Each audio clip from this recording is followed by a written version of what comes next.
We're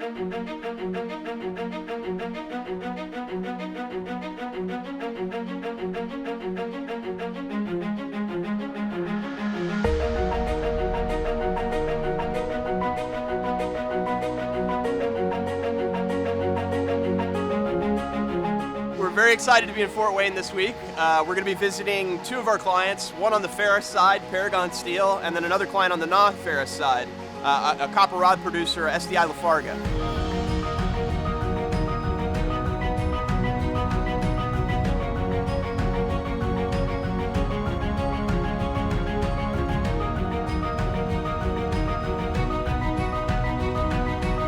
Part of what we do is beyond just giving them a facility to execute an order.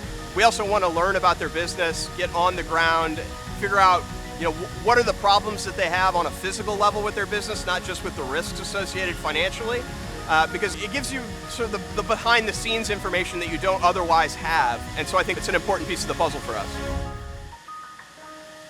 Some of the most challenging things of working in this market would be sometimes it's nonstop. It can be, honestly, 24 hours a day, 6 days a week. There's the physical side, and then there's the futures market side of things. Decades ago, we were very focused on what's happening between, say, maybe Pittsburgh in the east and greater Chicagoland in the west and Birmingham in the southeast. But in today's world, what's happening in Asia is definitely relevant. Some huge steel players and producers in other parts of the world. Turkey has become a big player in the scrap industry, rebar, and other steel products as well.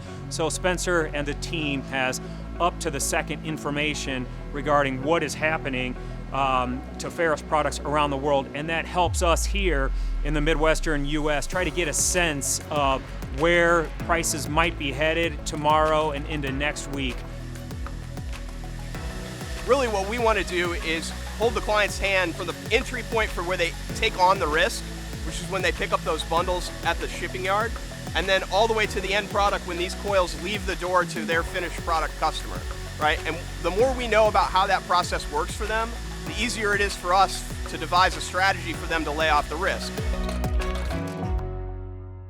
So what we're doing at this point, if I understand it correctly, is you've received the shipment of the scrap from the yard, and now we're testing it for impurities to make sure that it's what the yard said it was when they shipped it to you, right? Yeah, every chop has a different spec of copper percentage, and that's basically what I'm testing for. We have, over the years, developed a level of trust with customers like this so that they know, we're here for them as much as we are for ourselves. And we want this, to be a joint process where we're marketing on their behalf as much as we are marketing ourselves. It's a give and take relationship. We talk probably daily on what they think the market's doing. Very interested in the Commitment of Traders report that comes out on Tuesdays and is published on Fridays. What they're seeing in the market that we're not seeing from the rest of the community, be it the hedge funds or merchant traders, how the order flow is moving, that's very important to us, and we don't see all that. We have to reach out and communicate with them for that. After it's slit, recoiled, and then banded up and packaged. Right. It's easy to discuss prices, on a screen or on paper, but I do think there's a lot of value in understanding what we do with the steel, how we cut it up, how it's packaged. So I do think seeing how the material flows really will help the team understand the total picture of the hot roll coil industry. To me, boots on the ground is very simple. It means being there for the customer in real life. It's one thing to talk to your customer on the phone or to chat with them via email.